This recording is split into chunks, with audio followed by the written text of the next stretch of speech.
No matter where I go in these Appalachian mountains, all up and down these mountains, the same little communities, the same kind of people. These little communities are going away. You find remnants of them here and there, up and down these mountains. The old stores they used to go to, the old homes they lived in, raised their children in, they're becoming a thing of the past, but in our memories. And the graveyards all up and down these mountains of all these hard-working, God-fearing people, and I hope they're at rest. The stories of their lives, things that's happened, the good times and the bad times. There's a lot of struggles went on. And how they raised their kids, worked these old farms day in and day out with not a penny to their name. And oh, how some of them must have suffered back in them days, trying to raise their children. No doctors, no hospitals, no nothing. They were self-resilient, self-reliable. And it don't matter. I can go from the Cumberland Mountain Range down to the Smoky Mountains. The same people, the same cultures, the same way of life. Only thing different is their faces. I see it, time after time. But most places are going away, and some are being preserved. One of such places is the Great Smoky Mountains. This is a vast place down here in the southeastern part of Tennessee, the Smoky Mountains, and it is a beautiful place. And they're trying to preserve places, such places like Cades Cove. Cades Cove's on the western end of the Smoky Mountains, nestled in a little valley between the mountains down here. And it's such a beautiful, peaceful place, heaven on earth. All the old buildings they're trying to preserve from our old pioneers back in them days. All the old houses, the craftsmanship these people put in them. They are nice looking places. Some of the first pioneers back in these mountains back in them days, and they're trying to preserve it. Here's a map of the Cades Cove, the loop, nestled in the mountains on the western end of the Smokies. And here's another map of all the little sites and homes that they preserved in these mountains in this Cades Cove. And oh yes, the wildlife. This is Cades Cove on a busy day. And the loop road. It can be a busy road. But let's go back before it became a park. A little community in these mountains like any other place. Peaceful. Just after the turn of the 1900s. And it had 700 people here at one time. 137 homes, 12 cemeteries, 4 churches, 2 or 3 mills, 2 or 3 little sawmills, and a couple of stores. Peaceful place. Now I'm going to share a story with you that I'd been sharing a series of, John McCulley. He'd been telling me all kinds of little stories in these mountains, and this is just one of the families, many families that lived in the cove. And I was lucky to talk to him. So he's going to share his story of his grandfather and great-grandfather about Cades Cove. Well, hello, friends. I'm here in Maryville, Tennessee, Blount County, here with a good buddy of mine. He's going to share a few stories with me about the old Smoky Mountains here. His people's from Cades Cove. His grandfather born and raised there, and so was his dad. But anyway, this is John McCulley. And he's just an old mountain man himself. So I'm going to let him share a few stories with you. I hope you enjoy them. Hey, John, your family's from these Smokies, especially Cades Cove. That's where you're from. Won't you tell us a little about your grandfather and your dad, and about these old mountains, where they come from, how they was raised? Well, Grandpa McCauley, his daddy moved into the cove in somewhere around 1878, 79. His daddy's name was James McCauley, and he rented, if you ever been to Cades Cove, you know where that Tipton Oliver cabin is at. Grandpa's daddy rented that cabin, and that's where my Grandpa McCauley was born, there at the Tipton Oliver house. Well, when you go on around the loop, that very last cabin, the Carter Shields cabin, up in behind it, up there probably a quarter of a mile, Grandpa McCauley's daddy bought a place up there. And that's where Grandpa McCauley was raised. And of course, they weren't local people. They didn't have any families in the cove. They was the only McCauleys in there. And of course, Grandpa grew up and he married into the Myers family. My grandma McCauley, she was a Myers, and they was descendants of John Oliver, the first settler. And they married, and they bought a little farm. It was a mountain farm. It wasn't down in the cove in that good farmland. It was a little mountain farm that they bought. Grandpa bought it for 75 acres, and I think he'd give, it was $1.50 or $2 an acre for it. Man. And I remember Grandma McCauley, she had told my mother one time, she said when Grandpa bought that place and come in and told her he'd bought him a farm, it was like, $150. And she said, Lord, we'll never get that paid off. She said, we'll be in debt the rest of our lives. But he worked different jobs, sawmill, whatever he could get, paid it off. And they moved into a little old original cabin that was built on that place.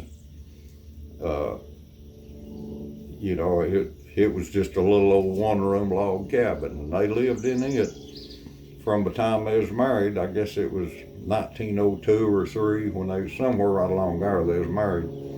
They lived there till about 1921. Grandpa built them a house up on the hill, a board house, and they moved into it in 1921. My daddy would have been 8-year-old at the time.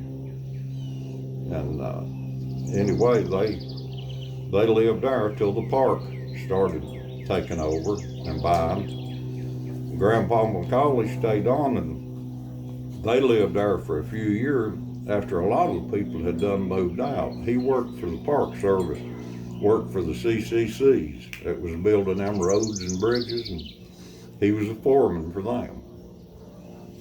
And then they moved out, I believe, in 1937. He bought a farm out here at Hubbard, and they moved out of there. But he spent 57 years of his life in there. You talk about old stories of your grandpa. Didn't you tell me once that he was working with some Native Americans out of, I guess it's to be the Cherokee, out of Cherokee over there in North Carolina, that he was working with them when the CCCs and stuff, and one of them got sick and he took him home and took care of him and all that stuff? Or no, was it way before that? I can't remember the time period. Yeah, Donnie, I don't know a lot of the details on the story. I'm assuming a lot of this, but Grandpa worked down there on Calderwood Dam when they was building it. Yeah. And I know there was some Indians that worked down there too. And I don't know if this was during that time or it was some Indians that come through and maybe worked with the CC. I don't know, but anyway, Grandpa, there was a couple of Indians that he brought home with him that was pretty sick, I don't know what was wrong with them, but they really couldn't travel down mountains. They was headed back to North Carolina, where they was come from. Cherokee then, wasn't it? Yeah, and they wasn't able to go. So he took them in, and till they got better, doctored them up some, and he took care of them. And they went on in, and they told the chief over there about it. Well, that chief give my grandpa written permission, and there's proof of it. There's a letter. There's a copy of that letter in one of the books about the cove that I think my uncle put out. Oh, I'd like to see that letter. That'd be good. It's Have you got that book? no, I've not got one of them books, but you can get them, I think, up at Townsend at the visitor center. But it's Daddy's youngest brother, JC. Of course, he's passed away now, but he put out a little book, and it's not it's more kind of along the line of a size of a magazine, but tells that story. And this chief give written permission, and at the time he was the only white man that had ever been granted permission to hunt and fish on the Cherokee Indians' grounds. Reservation. Yeah, on their grounds that, was legally theirs. Well, that's great. They give him permission to do that. That's a rare story. Yeah. Tell me about your grandpa. He liked to tell a lot of old stories and joke with people that didn't know him just for a cut up. Tell me some of them little jokes he said. Well, he would. He'd pull stuff on people. He was back there one time coming off of the mountain on a trail, and this was later in the years before the park had already started. Tourists just started coming in and walking them trails to Gregory Ball and places. Grandpa was coming off the mountain on the trail, and he run into these two women coming up through there hiking. Of course, they stopped, talked a minute there, and them women was talking with Grandpa, and they said, "Are there any poison snakes up here?" Grandpa said, "Oh yeah." He said, "There's poison snakes here." He said, "There's rattlesnakes and there's copperheads." And one of them women asked him, said, "Well, what would you do if you got bit by a poison snake back in here?" Grandpa said, "Oh," he said, "just swallow your 2 grasshoppers backwards." And he said, "Just go on about your way." He said, "It won't bother you." And he just walked off and left them women. They was standing there looking. Yeah, he told them, said, "Swallow 2 grasshoppers backwards." And he said, "Just go on about your way." But he used to come out and work. He come out down here and worked for Aluminum Company of America, Alcoa, yeah. Yeah, but he worked down there, and they had him doing something. And you know how it is at them planks. You got a job, it's the same thing for 8 hours, over and over. Yeah. I don't know if he was rolling sheet metal or what he was doing, but his foreman come around and asked him, said, Grandpa asked him, said, "Have you got any other jobs here that I could do?" The foreman said, "What's wrong with the job you got?" Grandpa said, "A lot don't never get done." And he said, "You won't get done on this job." He said, "It's just a continual thing." And Grandpa said, "Well, if you ain't got no jobs that I can finish," he said, "I'll go back to the mountains." He said, "I can make more on coon hides than I make down here anyway." He said, it's starting to get down the fall of the year. And he said, "I'll just hunt and trap." But anyway, he wanted him a job that he could get done with. But them fellers down there would ask him, they was from town and then around, and they didn't know nothing about the mountains. And they asked Grandpa, said, "Is it very snaky up there?" They know there's poison snakes up there. Grandpa said, "Oh yeah." He said, "I've got me a pair of chaps," he said, "I wear, made out of sheep hide." And he said, "I turn the wool to the outside." And he said, "When I'm on them trails walking or out in the mountains, traveling around," and he said, "I carry me a hunting knife on my side." And he said, "I don't worry about the snakes." He said, "They'll strike at my legs," and he said, "they get their teeth hung in that wool." He said, "I just reach down to get a hold of them and cut their head off." And he said, I've stopped before to maybe rest or something and sat down there, and he said, I'd pick 6 or 7 heads off and throw them away. They believed that. They believed it. Well, he got snake bit once, didn't he? Said he just wrapped his hand in a... He did. Daddy said I don't know if he'd been cutting brush or cutting fodder, corn fodder, and went down there the next day to stack it up, or if it was brush, he was going to pile it and burn it. But anyway, he picked one of them up, and it was copperhead in it. Bit him on the hand there. And Daddy said Grandpa told him he just grabbed that right quick and squeezed it. And he said he could see that poison coming back, out of it. And he said he went to the house and soaked him a rag in coal oil and wrapped it around it. And he said it never did swell up no bigger than a bee sting. Of course, could have been one of them deals, where they say snakes will make a dry bite. But it didn't bother him. He didn't go to the doctor. And of course, they didn't have doctors in there then. Well, yeah, I've got a story on that interview. Becky Cable, yeah. And she stepped on a rattlesnake one morning. Yeah.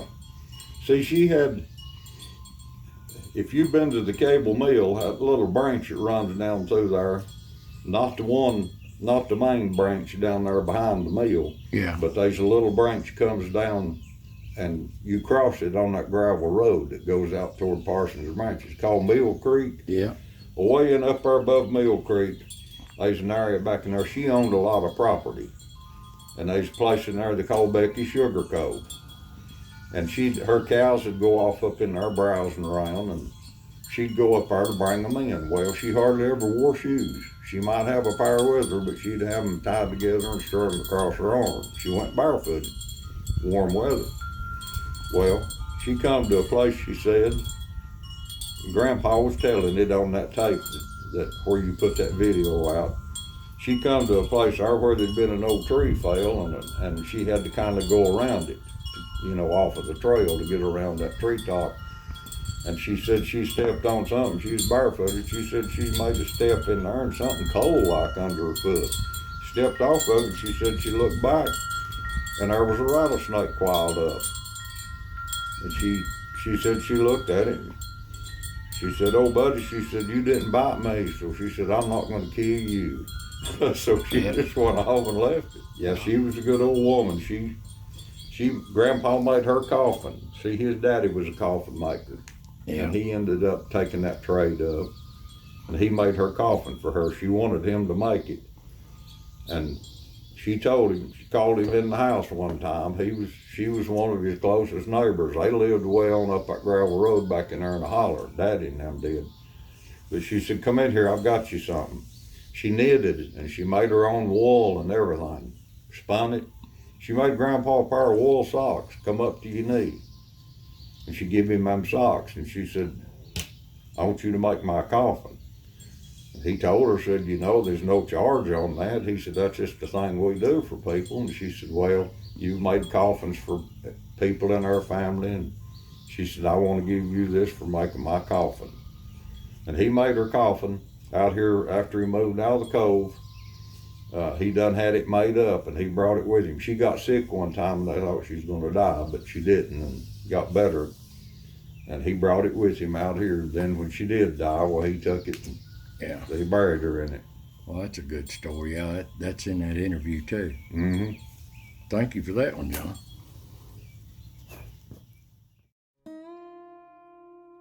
Well, there you go. I want to thank John so much for his little stories of his family that's passed down through generations to him out of this Cades Cove. It's such a beautiful place. And I thank him so much for these little stories of this series of videos that I've made from sitting down and talking to him. He's got so many other stories yet to tell.